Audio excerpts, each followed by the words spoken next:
दिनांक 14 जनवरी 2023 दिन शनिवार को अखिल भारतीय चाणक्य परिषद अयोध्या उत्तर प्रदेश का 29वां स्थापना दिवस समारोह सूर्यकुंड दर्शन नगर अयोध्या में बड़े ही हर्षोल्लास के साथ मनाया गया। आप धैर्य के साथ बने रहिए हमारे साथ और देखते रहिए इसके कुछ संपादित अंश। उससे पहले आपसे एक निवेदन है कि यदि अभी तक आपने हमारे चैनल को सब्सक्राइब नहीं किया है तो सब्सक्राइब करके बेल आइकन बटन को भी दबाकर हमसे जुड़ जाइए। वीडियो लाइक और शेयर करना नहीं भूलिए। कैसा लगा कमेंट कीजिए, आपका कमेंट हमारा मार्गदर्शन करेगा। आमंत्रित करता हूँ रमेश मिश्रा जी हैं, शिक्षक हैं, राष्ट्रीय विद्यापीठ इंटर कॉलेज मिथिला से मंच पे आ जाए। उनके स्वागत के लिए प्रियव्रत चतुर्वेदी श्री मानस तिवारी जी मंच पे आ जाए। ये दो लोग आ जाए। और मैं निवेदन करता हूँ अपने भाई अग्रज श्री कमलाकर पांडे जी से मंच पे आए, अपने विचार रखें। जैसे ही भैया का सम्मान होगा मैं निवेदन करूंगा कि वे अपनी बात रखें, हम लोगों के बीच में अपने विचार रखें।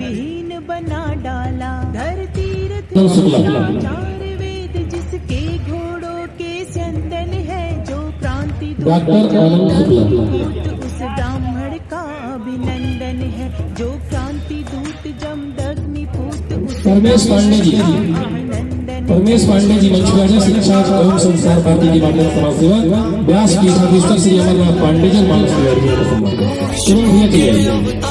छेड़ दिए आपने दिल के तार, शासन किया युगों तक जार, खत्म ना होती फर्श की धार, पाप का अंत करने आले काल में भुस भरने आले, तेरी जय हो परशुराम धर्म की नींव धरने आले, थोड़े से गर्म इसी के साथ स्वागत का कार्यक्रम विराम लेता है। निवेदन करता हूं कि कमलाकर पांडे जी से आए मंच पर अपने विचार रखें। श्री कमलाकर पांडे। भगवान परशुराम की, भगवान परशुराम की।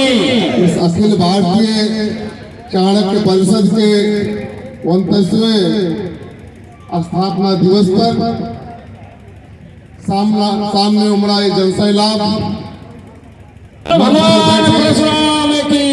हम लोगों के गार्जियन, हम लोगों के आदर्श चाणक्य परिषद के संरक्षक परम सम्मानीय श्री राम मनोज तिवारी जी, महामंत्री अध्यक्ष आदरणीय रामनारायण शुक्ल जी, चाणक्य परिषद के महामंत्री आचार्य राधेश्याम मिश्र जी, कथा व्यास के रूप में आदरणीय अमरेशानंद पांडे जी, आदरणीय आचार्य श्रवण कुमार मिश्र जी, सामने बैठे अयोध्या विधानसभा को विधायक के रूप में विकास का एक नया कीर्तिमान स्थापित करने वाले उत्तर प्रदेश सरकार के मंत्री हमारे छोटे भाई, यशस्वी जननेता के रूप में, जैसे भी हमारे आदरणीय पांडे जी संचालक जी ने कहा कि जहां भी आवश्यकता होती है समाज की या जिस भी चीज की आवश्यकता होती है सदैव उपस्थित रहते हैं।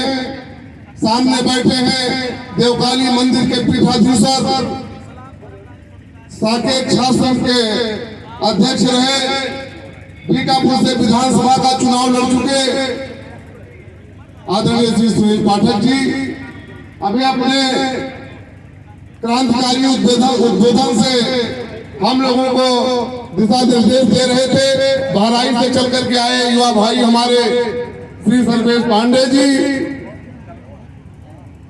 भगवान परशुराम के रूप में बैठे आदरणीय हमारे पांडे जी जो विश्व ब्राह्मण समाज के अध्यक्ष हैं, अभी हमारे आदरणीय पांडे जी प्रबंधक जी, सभी लोग बैठे। आदरणीय नानू पंडित जी, हमारे बड़े भाई परम ओजस्वी भाई शीतला पाठक जी, आदरणीय रमाकांत द्विवेदी जी, भाई भोला शंकर शुक्ला जी, बड़े भाई आदरणीय विनय पांडे जी, हम लोगों के बड़े भाई आदरणीय जितेंद्र नाथ पांडे पन्नी जी, मसौदा ब्लॉक प्रमुख रह चुके पूर्व में हमारे बड़े भाई आदरणीय रविशंकर मिश्रा जी, क्रांतिकारी भाई हमारे विनोद पांडे जी भरतपुर से चल करके आए हैं, भाई भीम शुक्ला जी, और इस कार्यक्रम को एक नई दिशा दिया, जो ऊर्जा नया प्रदान किया हमारे युवा साथी और युवा अध्यक्ष भाई सुमित तिवारी जी, सचिन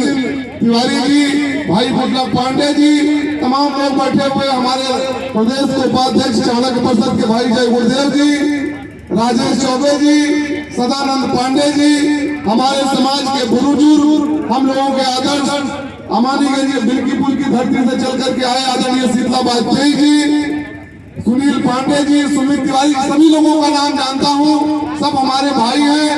सभी नौजवान लोग जो बैठे हैं उनका आह्वान करता हूँ कि इस समाज के जो संक्रमण काल का समय चल रहा है, आप लोग आगे बढ़ करके उसमें अपना योगदान प्रदान करें। सारे बुजुर्गों के चरणों में अपना प्रणाम निवेदित करता हूँ, और जिन लोगों का नाम नहीं ले पा रहा हूँ, आप सभी लोग जान लीजिए कि मैं सबको जानता हूँ, लेकिन अगर नाम लूंगा, भाई संजय द्विवेदी जी तो मुस्कुरा रहे हैं, रविशंकर भैया हमारे उधर किनारे बैठे हैं, सभी लोगों का नाम मैं जानता हूँ। अगर किसी का नाम नहीं ले पा रहा हूँ तो क्षमा करिएगा। आदरणीय श्री कृष्ण पांडे जी आए हुए हैं, हमारे विधायक जी हैं बैठे, हमारे मामा आदरणीय मानस तिवारी जी, जिन्होंने भी क्रांतिकारी उद्बोधन किया, और जैसे वो आता है विज्ञापन ठंडी में गर्मी का एहसास, वैसे इन्होंने अभी अपने सेवा से निवृत्त हो गए नौकरी से, और जो ऊर्जा क्षमता, जो संगठन की क्षमता है, हम लोगों को गर्व महसूस होता है। अभी तमाम लोगों ने अपने जो वक्ता लोगों ने विचार रखा, मैं अपने आप को उससे संबद्ध करते हुए, हम लोग जिस समाज में पैदा हुए हैं, आज चाणक्य परिषद का 29वां स्थापना दिवस है। जब कोई बच्चा जन्म लेता है तो 30 साल की उम्र में वो जवानी को प्राप्त हो जाता है। आज चाणक्य परिषद पूरा जवान हो गया है, ये हम आपसे बताना चाहते हैं। जब 30 साल पहले इस अवस्था में था, एक दिन एक वर्ष करते हुए 29 साल की उम्र में किसी व्यक्ति की जवानी मानी जाती है, और ये संगठन भी जवान हो गया। इसमें काम करने वाले भले वह अपनी सरकारी नौकरियों से सेवानिवृत्त हो गए हो, हमारे मामा आदरणीय मानस तिवारी की तरह, लेकिन उनकी ऊर्जा और उनकी क्षमता को देख करके शरीर में नई ऊर्जा का संचार हुआ। मेरे ब्राह्मण समाज के बुजुर्गों, मेरे ब्राह्मण समाज के नौजवान दोस्तों, मेरे भाइयों, आज अभी जैसे सर्वेश जी ने कहा, हमारा ब्राह्मण समाज आज पूरा संक्रमण काल के दौर से गुजर रहा है। आज सारी जातियों के लोग, सारे मजहब के लोग ब्राह्मण समाज को टारगेट बनाए हुए हैं। कैसे ब्राह्मण समाज को नष्ट किया जाए, ब्राह्मण समाज का कैसे अपमान किया जाए, हमारी बहन बेटियों के साथ अपमानजनक व्यवहार किया जाए, ये अभी आप सब लोग जानते हैं। अभी मया बाजार के अंदर जिस प्रकार की घटना हुई थी, सर्वेश जी बैठे हैं, सुनील पाठक जी बैठे हैं, हमारी बहन के साथ जिस तरीके से अन्याय करने का प्रयास हुआ, लेकिन वह वीरांगना, वो झांसी की रानी अपने प्राण को आहुत कर दी, लेकिन अपने सम्मान को नहीं जाने दिया।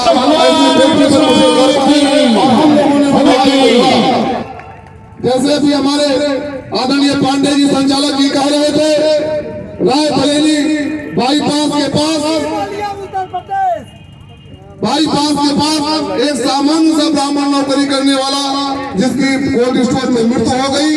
मुझे जानकारी हुई, मेरे परिवार में हमारी बड़ी माता लगती थी, उनकी डेथ हो गई थी, उसकी उसूल था। लेकिन लोगों ने मुझे बताया कि ये मालिकान जो है ये अन्याय कर रहे हैं, ये मुआवजा नहीं 50,000 रुपया दे करके उसको तस्वीर करना चाहते थे। हमारे बड़े भैया श्री रविशंकर मिश्रा जी को मैंने फोन किया, हमने कहा चल करके हम लोग संघर्ष करेंगे, हमारे समाज के एक नौजवान की जान गई है, उसके लिए जो भी करना पड़ेगा। जैसे हमारे पांडे जी ने कहा, हो सकता है भाषण में दम कम हो, मंच से कम हम लोग बोले, लेकिन विचारों में, खून में, संस्कार में ब्राह्मण पहला है और अंतिम है, इसको कोई कहने की जरूरत नहीं है। हम लोग समाज के सभी वर्गों का हित चाहते हैं, समाज के सभी लोगों का सम्मान करते हैं, लेकिन अपने समाज के लिए अगर जान देने की बात आएगी तो पीछे नहीं रहेंगे, इस बात का विश्वास दिलाते हैं। हम लोग गए वहाँ पर घेराव किए, पुलिस के लोग आ गए, सीओ आ गए, एसपी सिटी आ गए। हमने कहा कि छोटी छोटी बातों पर आप लोग बंद करने की बात करते हो, आप ले चलो जेल, हम तैयार हैं, लेकिन जब तक आप उसको मुआवजा नहीं दोगे। लड़ाई लड़ने के बाद 7 लाख रुपया मुआवजा उस ब्राह्मण परिवार को मिला और वहीं पर चेक दिला करके तब मैं वहां से हटा। ये कोई ख्याति लेने के लिए नहीं या कोई बताने के लिए नहीं, ये हमारा धर्म है, ये हमारा कर्म है। अभी जैसे सर्वेश जी ने कहा, जिस जाति धर्म में जन्म लिया बलिदान उसी पर हो जाए। राष्ट्र हमारे लिए सर्वोपरि है, लेकिन उससे कम समाज भी नहीं है। समाज नहीं रहेगा तो हम लोग भी नहीं रहेंगे, ये बताने की जरूरत है। हमारी भाई तेज नारायण पांडे जी से बात होती रहती है, हमारी भाई सुनील पांडे जी से बात होती ही रहती है। हमारे बड़े भाई आदरणीय श्री खप्पू तिवारी जी विधायक थे, उनसे भी सामाजिक चर्चाओं पर, सामाजिक समस्याओं पर बात होती रहती है। लेकिन व्यक्ति राजनीतिक पार्टी में काम करता है तो कुछ मजबूरियां भी होती हैं, वो स्वतंत्र नहीं होता, वो पार्टी की बात को भी रखता है और अपने समाज को भी देखता है, वो स्वतंत्र नहीं होता है। लेकिन हमारे समाज के जो भी लोग हैं, ये उसके बाद भी ब्राह्मण समाज को सर्वोपरि रखते हैं। ये सभी आप लोग बैठे हैं, जानते हैं, उसके बारे में चर्चा करने की आवश्यकता नहीं है।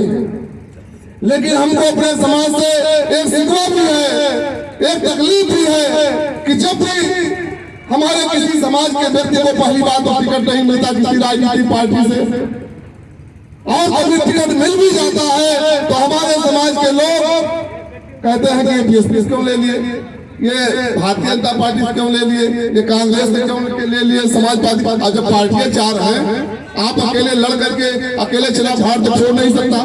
अगर आपको सामाजिक और सार्वजनिक जीवन में सफल होना है तो किसी न किसी राजनीतिक पार्टी में काम करना ही पड़ेगा, उसके साथ हमें सामंजस्य बनाना ही पड़ेगा। लेकिन उस समय हमारा स्वाभिमान जाग जाता है और हम लोग स्वयं निर्णय लेते रहते हैं। हम पूछना चाहते हैं, क्या आपकी लड़ाई में तेज नारायण पांडे ने कभी समझौता किया? यहाँ सब लोग बैठे हैं, कभी समझौता किया? या सुनील पाठक बैठे हुए हैं, क्या उन्होंने कभी समझौता किया? हम 3-4 साल पहले यहीं पर कार्यक्रम था, खप्पू तिवारी जी उस समय विधायक थे और उन्होंने विधायक लेते हुए बात कहा कि ब्राह्मण समाज में इनमें पहले है, फिर कोई चीज बाद में है, और 10,000 वोट का उनका नुकसान हो गया था। तो हम लोग इस बात की परवाह नहीं करते कि राजनीतिक पार्टियां क्या सोचेंगे, उनके आगा क्या सोचेंगे।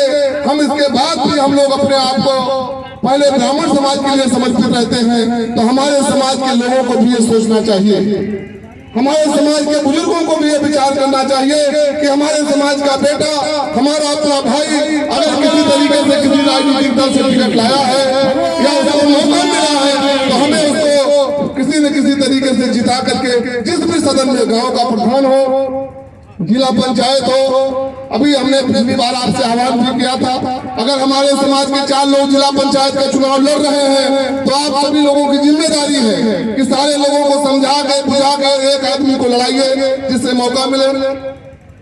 जो लोग 3 लोग को बैठा दीजिए, एक लोग को मौका मिल जाए और चुनाव जीत सकते हैं। लेकिन 4 लोग लड़ते हैं, कोई नहीं जीतता, दूसरा जीत जाता है।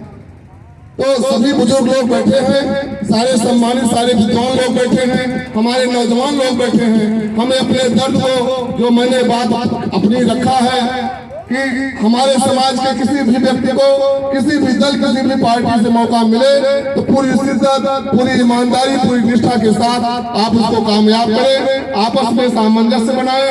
अगर हम लोगों के अंदर कहीं कोई कमी है, हम लोग इंसान हैं, कोई देवी देवता नहीं है, तो आप लोग सभी बुजुर्गों की जिम्मेदारी है कि हमको समझाएं, हमें सद्मार्ग पर लाएं, चौराहे पर नहीं, कमरे में। हम लोग क्या करते हैं, अपने समाज के व्यक्ति की चौराहे पर आलोचना करते हैं और 10 लोग उसमें खड़े होकर के हाँ में हाँ मिलाते हैं, और मान लीजिए मौका पड़ने पर 4 दे भी दिए तो उससे नुकसान बहुत बड़ा हो जाता है। इस बात की सावधानी रहे, जो आदमी इंसान है उसमें कमियां भी हैं, उसको परमार्जित किया जाता है। और हमारे बुजुर्ग जो उम्र का भी तकाजा होता है, आदमी युवा रहता है, धीरे धीरे प्रौढ़ होता है और धीरे धीरे समझदारी बढ़ती है। आप सभी जो हमारे बुजुर्ग हैं, आप लोगों की जिम्मेदारी है कि हम लोगों का आप लोग मार्गदर्शन करें, जहाँ कोई कमी है उसको बताएं। आप सभी बुजुर्गों के चरणों में नमन करते हुए, प्रणाम करते हुए, नौजवानों का आह्वान करते हुए आप लोग एक हो जाइए और पूरी ताकत, पूरी शिद्दत के साथ समाज में कहीं कोई समस्या आवे, कहीं कोई संकट आवे, पूरी मजबूती के साथ मुकाबला करिए। हम लोग आपके साथ हैं, चाहे जान रहे, चाहे जान जाए, चाहे पार्टी रहे, चाहे पार्टी जाए। जय भगवान परशुराम की, जय चाणक्य की, जय ब्राह्मण। भगवान परशुराम की, भगवान परशुराम की, माता की वंदे। प्रिय बंधु, किन्हीं तकनीकी कारणवश इसके कुछ अंश छूट गए हैं, जिसका कि हमें खेद है। फिर मिलूंगा एक नए शिक्षाप्रद, ज्ञानवर्धक, समसामयिक, मनोरंजक वीडियो के साथ। तब तक के लिए जय परशुराम, जय श्री राम, नमस्कार, जय हिंद।